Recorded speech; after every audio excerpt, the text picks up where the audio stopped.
নমস্কার, গল্প উল্লাস চ্যানেলে আপনাদের সকলকে স্বাগত। আজ আমার নিবেদন সুনীল গঙ্গোপাধ্যায় রচিত অপ্রেমপত্র। পার্টি জমে উঠেছে দুপুরবেলাতেই। ছোট অ্যাপার্টমেন্টে প্রায় 12-14 জন মানুষ। রান্নাঘরের ভার নিয়েছে পুরুষরাই। বিদেশে এসে সব পুরুষরাই বেশ রান্না শিখে যায়। মন্টু দারুণ বিরিয়ানি রান্না করে। বন্ধু বান্ধবদের মধ্যে যে কোনো বাড়িতে খাওয়া দাওয়ার ব্যাপার হলেই মন্টুর ডাক পড়ে। এমনই রান্নার নেশা মন্টুর যে সে সময় সে তার স্ত্রী নীলাকে রান্নাঘরে ঢুকতেই দেয় না। আজিজ নিপুরা মাছ কুটছে, তরকারি কাটছে। প্রত্যেকেরই হাতে বিয়ারের টিন কিংবা সিগারেট। মেয়েরা সেজেগুজে বসবার ঘরে বসে প্রাণ খুলে শাড়ি গয়না, কে নতুন গাড়ি কিনল, কে ছুটিতে দেশে যাবে, এই আলোচনা চালাচ্ছে। আজ রান্নায় হাত লাগাতে হবে না বলে তারা খুশি। এই পার্টির মধ্যমণি একটি 6 মাসের শিশু। সে শুয়ে আছে একটা লাল মখমল বিছানো দোলনায়। খুব সুন্দর করে সাজানো হয়েছে তাকে। মাথায় একটা পালকের মুকুট। কেউ আদর করতে এলেই সে ফোগলা দাঁতে খটখট করে হাসছে। ভালো নাম এখনো রাখা হয়নি।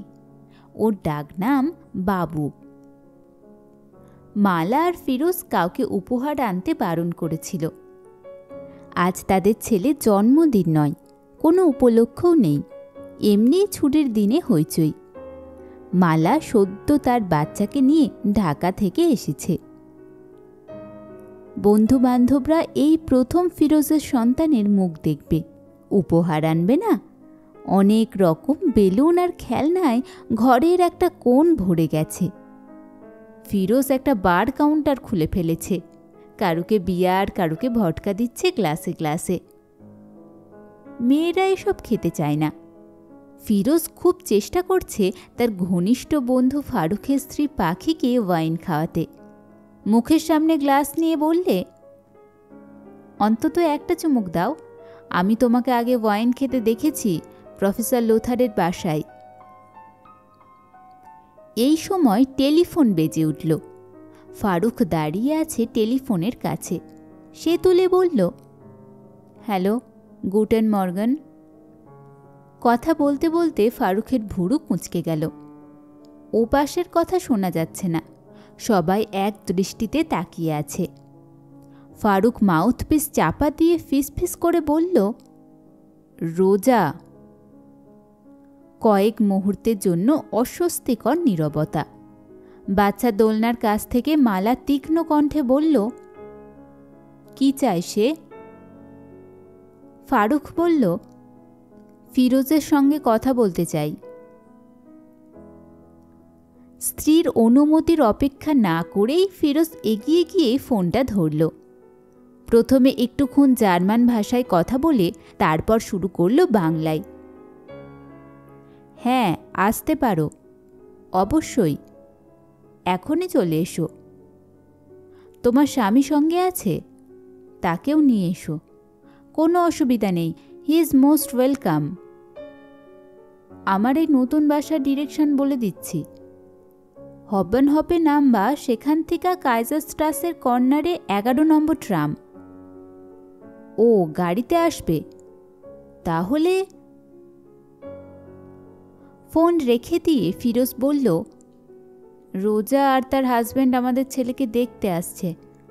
আমাদের অফিসে কাজ করে লুডউইগ, তার কাছ থেকে শুনেছে। মালা বলল, তুমি তাকে আসতে বললে, কেন আসবে? ফিরোজ মালার কাঁধ ছুঁয়ে বলল, এটা এদেশের ভদ্রতা, উতলা হইও না, আমরাও ভদ্রতা করব। দেখো, ওরা বেশিক্ষণ থাকবে না। মালা তবু ভুরু কুঁচকে রইল। বাচ্চার দিকে মুখ ঝুঁকিয়ে বলল, নজর দিতে আসছে।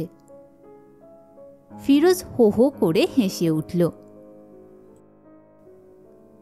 বারান্দার কাছে দাঁড়িয়ে আছে আহব্বাব আর ডালিম। ডালিম সদ্য এসেছে দেশ থেকে। সে ফ্রাঙ্কফুর্ট শহরটা এখনো ভালো চেনে না। সে ফিসফিস করে জিজ্ঞেস করল, ওই রোজা কে? আহব্বাব বলল, রোজা আগে ফিরোজের স্ত্রী ছিল, 8 বছর পর ডিভোর্স হইয়া গেছে। মালার সঙ্গে ফিরোজের বিয়ে হয়েছে মাত্র 2 বছর আগে। ডালিমও অবাক হয়ে বলল, আগের বউ, সে আসতে চায় কেন? তার এখনকার স্বামীকে সঙ্গে নিয়ে আসবে। আহব্বাব বলল, এদেশে এটা অস্বাভাবিক নয়। রোজার সঙ্গে তো ফিরোজের ঝগড়া মারামারি হয় নাই, মিউচুয়াল ডিভোর্স। তারপরেও সামাজিক সম্পর্ক রাখতে তো অসুবিধা নাই। আবার আড্ডা শুরু হলেও ঠিক জমল না। এদের মধ্যে অনেকেই রোজাকে চেনে। 4-5 বছর আগে এই ফিরোজের বাড়িতেই কোনো পার্টি হলে রোজা হইচই করে জমিয়ে রাখত। দারুণ প্রাণবন্ত মেয়ে রোজা। তার সঙ্গে ফিরোজের ছাড়াছাড়ি হয়ে যাওয়ায় বন্ধুরা অনেকেই দুঃখিত হয়েছিল। জার্মান মেয়েরা এমনিতেই বউ হিসাবে খুব ভালো হয়, তাদের মধ্যে রোজা আরও বেশি ভালো। তবুও ঠিক কী কারণে দুজন নারী পুরুষের বিচ্ছেদ হয়ে যায় তা অন্যদের পক্ষে বোঝা সম্ভব নয়। পাখি একবার অন্য কথার মধ্যে বলে উঠল, রোজা আসতে চায় আসুক, সে আবার স্বামীটাকে নিয়ে আসছে কেন? ওর স্বামী তো জার্মান, তার সামনে বাংলায় কথা বলা যাবে না। 8 বছরের বিবাহিতা জীবনে রোজা বেশ ভালো বাংলা শিখে নিয়েছিল। উচ্চারণে গণ্ডগোল থাকলেও সাবলীলভাবে কথা বলে যেত বাংলায়। রোজার এই বাংলা জ্ঞান আর কোনো কাজে লাগবে না। একটু বাদে বেল বাজতেই সবাই সচকিত হয়ে উঠল। এর মধ্যেই চলে এলো। দরজা খোলার পর দেখা গেল অন্য অতিথি, অনিল আর বাদল।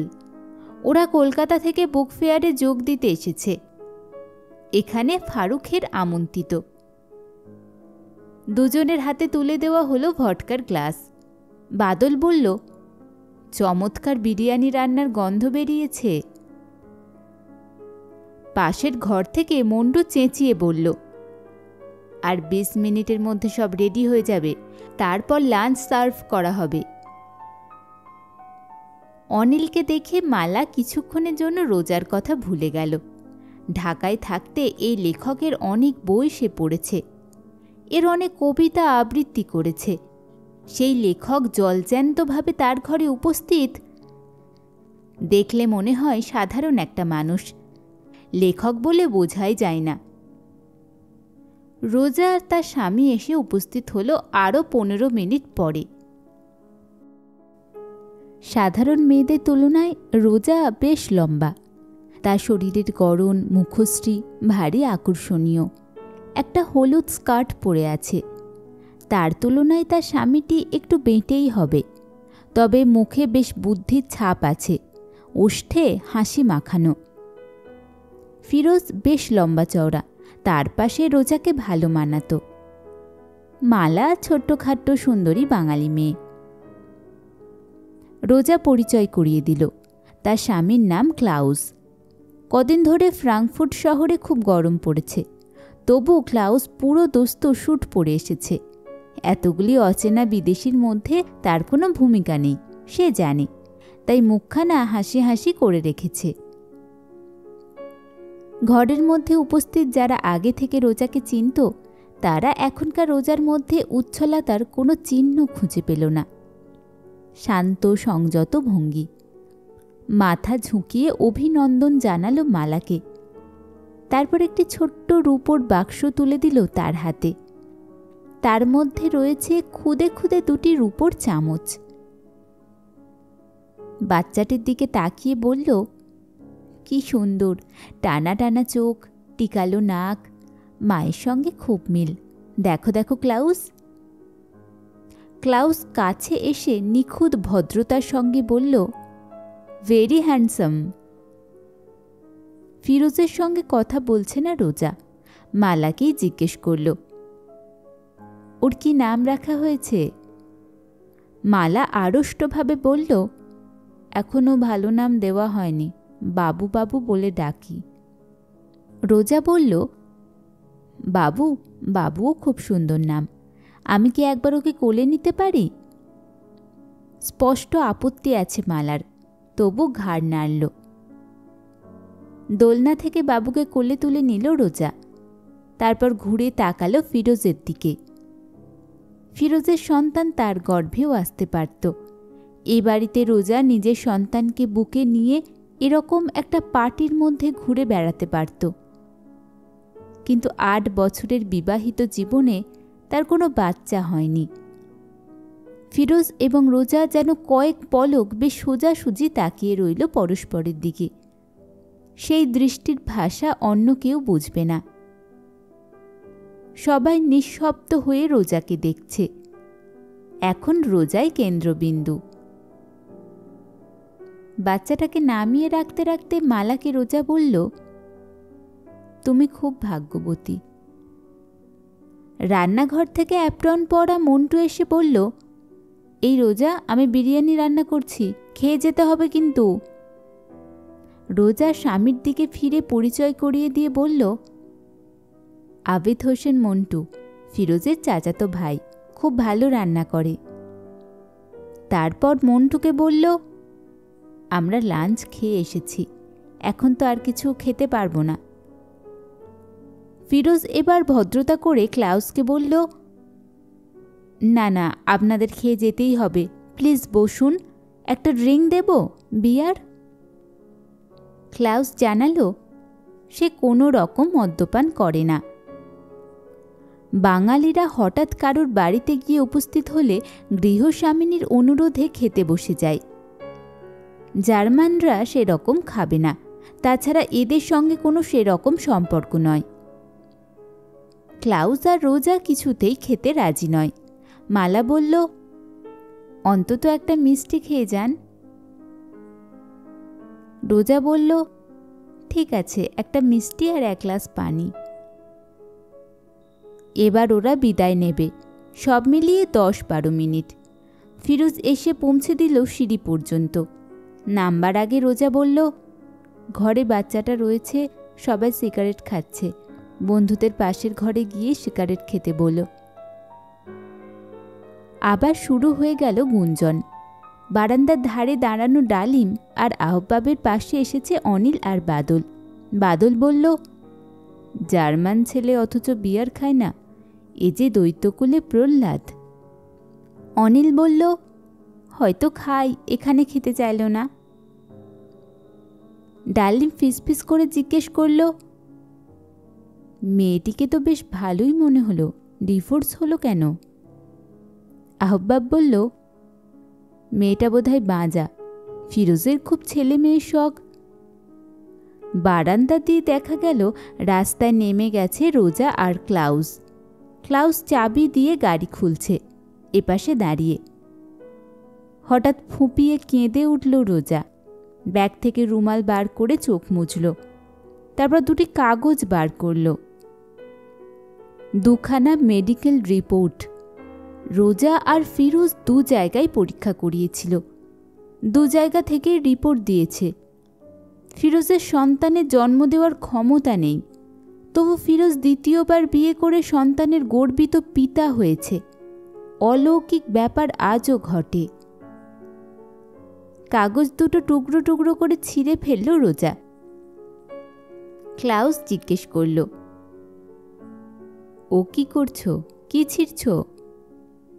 রোজা বলল, ফিরোজকে ফিরিয়ে দেব ভেবেছিলাম, তারপর মনে হলো ওর আর দরকার নেই। ক্লাউস মুচকি হেসে বলল, প্রেমপত্র নাকি?